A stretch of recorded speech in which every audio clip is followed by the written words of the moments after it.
दोस्तों, कतर पर Israeli attack को लेकर तुर्की भी एक्शन में नजर आ रहा है। तुर्की की एयरफोर्स अचानक एयरबेस से दनादन लड़ाकू विमान क्यों रवाना किया है, इसके पीछे का राज क्या है, और अगली खबर में आपको बताएंगे। कतर ने कहा कि उसने दोहा पर इजरायली हमले के खिलाफ कार्रवाई शुरू कर दी। आपको बताएंगे ये कैसी कार्रवाई है, और साथ में आपको बताएंगे नासा ने अपने अंतरिक्ष अभियानों में चीनी नागरिकों के काम करने पर रोक लगा दी। जानेंगे आखिर क्यों।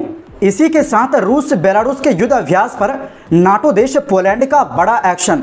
तो बिना देर किए बात करते हैं खबरों की। दोस्तों, मिडिल ईस्ट आई के मुताबिक इजरायल की तरफ से दोहा में फिलिस्तीनी ग्रुप के लीडर्स पर किए गए अटैक के बाद तुर्की के दियार बाकिर और मलातिया एयरबेस से तुर्की के लड़ाकू जेट्स उड़ान भरते देखे गए। दियार बाकिर के लोगों ने बताया कि उन्होंने दोपहर के वक्त कई जेट्स को हवा में उड़ते हुए देखा। वहीं सूत्रों का कहना है कि रात भर तुर्की एयरफोर्स ने और ज़्यादा जेट्स भेजे और अपने एयर स्पेस पर गश्त को और तेज कर दिया। हालांकि अभी तक कोई अलर्ट का ऐलान नहीं हुआ है, लेकिन सीरिया और इराक की सीमा के करीब गश्त बढ़ा दी गई है। माना जा रहा है कि इजरायली एयरफोर्स ने सीरिया और इराक के एयर स्पेस से होते हुए सऊदी बॉर्डर के पास से उड़ान भरी और हवाई टैंकरों की मदद से दोहा तक पहुंचा। दोस्तों, ये पहली बार नहीं है। जून में ईरान इजरायल टकराव के दौरान भी तुर्की ने इसी तरह अपने एयर स्पेस की निगरानी बढ़ाई थी। तुर्की एयरफोर्स के इंटेलिजेंस डिपार्टमेंट के पूर्व चीफ गुरसिल तोकमा ओगलू ने कहा कि इस तरह गश्त बढ़ाना तुर्की फौज की एक सामान्य एहतियाती कार्रवाई है।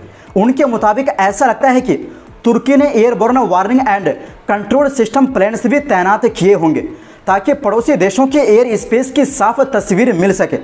उन्होंने साफ किया कि चूंकि तुर्की के लिए अभी कोई सीधा खतरा नहीं है, इसलिए कोई राष्ट्रीय अलर्ट जारी नहीं किया गया। दरअसल इजरायली स्ट्राइक के बाद सोशल मीडिया पर कयास लगाए जा रहे हैं कि अगला निशाना इस्तांबुल में मौजूद फिलिस्तीनी संगठन हमास के लोग हो सकते हैं। मिडिल ईस्ट आई की रिपोर्ट के मुताबिक हमास ने 2011 में तुर्की में दफ्तर खोला था, जब इजरायली सिपाही गिलाद शलीद की रिहाई का सौदा हुआ था। अभी भी लगभग संगठन के 40 मेंबर्स तुर्की में मौजूद है। हालांकि तुर्की बार बार साफ करता आया है कि वो सिर्फ संगठन की पॉलिटिकल लीडरशिप को जगह देता है, किसी भी तरह की मिलिट्री सपोर्ट नहीं देता। दोस्तों, तुर्की और इजरायल के रिश्ते पिछले कुछ महीनों में और ज़्यादा बिगड़े हैं। तुर्की ने पिछले साल इजरायल के साथ व्यापार बंद कर दिया था। पिछले महीने तुर्की ने बाकायदा कहा कि इजरायल को यूएन जनरल असेंबली की मेंबरशिप से सस्पेंड किया जाए, यानी उन्हें बाहर कर दिया जाए, क्योंकि वो गाजा में नरसंहार कर रहा है। इतना ही नहीं, तुर्की ने इजरायली जहाज़ों और उनके सहयोगी शिप्स पर भी रोक लगा दी है कि वो अब तुर्की के बंदरगाहों पर नहीं रुक सकते। वहीं दूसरी ओर दोस्तों, कतर ने गुरुवार को ऐलान किया है कि उसने इजरायल के हमले के खिलाफ कानूनी कार्रवाई शुरू कर दी। अनादोलू एजेंसी की रिपोर्ट के मुताबिक कतर के राज्य मंत्री सुल्तान बिन साद अल मुरैखी ने रूस और खाड़ी सहयोग परिषद GCC की स्ट्रेटेजिक डायलॉग की 8वीं मंत्री स्तरीय बैठक में कहा कि दोहा ने इजरायली हमले के खिलाफ सभी जरूरी कानूनी कदम उठाने शुरू कर दिए हैं।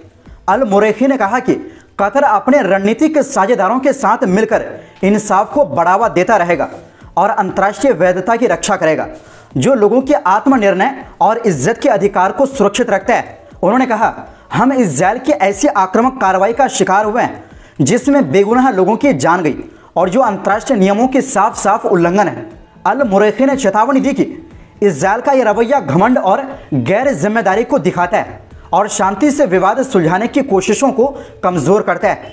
राज्य मंत्री ने इजरायल को पूरे हालात का जिम्मेदार ठहराया और सीधे प्रधानमंत्री बेंजामिन नेतन्याहू की सरकार पर आरोप लगाया कि वो मध्य पूर्व को अस्थिर कर रही है। दोस्तों, उनका यह बयान उस समय आया जब एक दिन पहले कतर ने संयुक्त राष्ट्र महासचिव एंटोनियो गुटेरेस और सुरक्षा परिषद के मौजूदा अध्यक्ष दक्षिण कोरिया के कार्यवाहक राजदूत सांग जिन किम को चिट्ठी लिखी थी। उस पत्र में कतर ने दोहा पर हुए इजरायली हमले को कायराना और अपराधी हरकत बताया और कहा कि यह अंतर्राष्ट्रीय कानून का खुला उल्लंघन है। संयुक्त राष्ट्र सुरक्षा परिषद की बैठक गुरुवार को बुलाई गई थी ताकि इस मामले पर चर्चा हो सके। पहले यह बैठक बुधवार को होने वाली थी, लेकिन कतर की मांग पर इसे एक दिन आगे बढ़ाया गया ताकि प्रधानमंत्री शेख मोहम्मद बिन अब्दुर्रहमान अल थानी इसमें शामिल हो सके। इस बैठक का प्रस्ताव सबसे पहले अल्जीरिया और पाकिस्तान ने रखा था। मंगलवार को ही कतर ने इजरायली हमले की कड़ी निंदा की थी और इसे अंतर्राष्ट्रीय कानून का घोर उल्लंघन और अपनी संप्रभुता व सुरक्षा के लिए सीधा खतरा बताया था। गौरतलब है कि कतर गाजा युद्ध को रोकने के लिए इजरायल और फिलिस्तीनी गुट के बीच सीज फायर कराने की कोशिशों में अहम मध्यस्थ की भूमिका निभा रहा है। वहीं दूसरी ओर दोस्तों, चीन की बढ़ती तकनीक ने अमेरिका को टेंशन में डाल दिया है। इस बीच अमेरिकी अंतरिक्ष एजेंसी नासा ने अपने सभी केंद्रों में वैध अमेरिकी वीजा वाले चीनी नागरिकों के काम करने पर रोक लगा दी है। ब्लूमबर्ग के सूत्रों के मुताबिक 5 सितंबर को चीनी नागरिकों को पता चला कि अब नासा के सभी सिस्टम और केंद्रों तक उनकी पहुंच बंद कर दी गई है। ये लोग नासा में कॉन्ट्रैक्टर्स या रिसर्च में मदद करने वाले स्टूडेंट के तौर पर काम कर सकते थे। नासा ने इसकी पुष्टि की और कहा कि अब चीनी नागरिक एजेंसी के केंद्रों, सामग्री और नेटवर्क का इस्तेमाल नहीं कर पाएंगे ताकि नासा के काम की सुरक्षा बनी रहे। दोस्तों, चीन के तेजी से बढ़ते अंतरिक्ष कार्यक्रमों ने अमेरिका को चिंता में डाल दिया है और दोनों देशों के बीच होड़ और तेज हो गई है। पहले से ही चीनी अंतरिक्ष यात्रियों को अंतर्राष्ट्रीय अंतरिक्ष स्टेशन ISS से बाहर रखा गया है क्योंकि अमेरिका ने नासा को चीन के साथ डेटा शेयर करने से रोक रखा है। नासा की इस नई रोक से दोनों देशों के बीच वैज्ञानिक सहयोग और भी कम हो जाएगा। इसका कारण राष्ट्रीय सुरक्षा की चिंताएं बताई जा रही है। वहीं दूसरी ओर दोस्तों, पोलैंड ने ऐलान किया है कि आने वाले दिनों में वो अपनी पूर्वी सीमा पर 40,000 सैनिक तैनात करेगा। ये संख्या पहले से 4 गुना ज्यादा है क्योंकि अभी तक वहां करीब 10,000 सैनिक मौजूद थे। यह कदम रूस और बेलारूस की संयुक्त जपात 2025 सैन्य कवायद के जवाब में उठाया गया जो 12 सितंबर से बेलारूस में शुरू हो रही है। पोलैंड के उप रक्षा मंत्री ने बुधवार को कहा, पोलैंड कई महीनों से जपात 2025 अभ्यासों की तैयारी कर रहा है। हमारे सैन्य अभ्यासों में 30,000 से ज्यादा सैनिक शामिल रहे। उन्होंने कहा कि पोलैंड और नाटो सैनिकों की मौजूदगी जरूरी है ताकि रूस और बेलारूस के इस सैन्य अभ्यास का सही ढंग से जवाब दिया जा सके। उन्होंने आगे कहा, यही वो इलाका है जहां से यूक्रेन में युद्ध शुरू हुआ था। इसी वजह से पोलैंड की सेना पूरी तैयारी में है। आने वाले दिनों में सीमा पर हमारे करीब 40,000 सैनिक होंगे। अधिकारी ने यह भी बताया कि 9 से 10 सितंबर की रात पोलैंड की हवाई सीमा में रूसी ड्रोन की घुसपैठ सीधे तौर पर जपात 2025 अभ्यास से जुड़ी है। उस रात 19 ड्रोन पोलैंड की सीमा में दाखिल हुए थे जिनमें से खतरनाक समझे जाने वाले ड्रोन मार गिराया गया। इसके अगले ही दिन रूस के विदेश मंत्रालय, रक्षा मंत्रालय और क्रेमलिन ने इस बात से इनकार कर दिया कि पोलैंड में गिराया गया ड्रोन रूस की सेना के थे।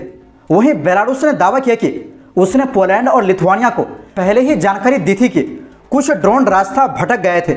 इस बीच यूक्रेन ने वादा किया है कि वो पोलैंड की चेतावनी प्रणाली को मजबूत करने में मदद करेगा। दूसरी तरफ यूरोपीय संघ ने रूसी ड्रोन की घुसपैठ की कड़ी निंदा की है। तो दोस्तों, फिलहाल के लिए इस रिपोर्ट में बस इतना ही। फिर मिलते हैं एक नई रिपोर्ट्स के साथ।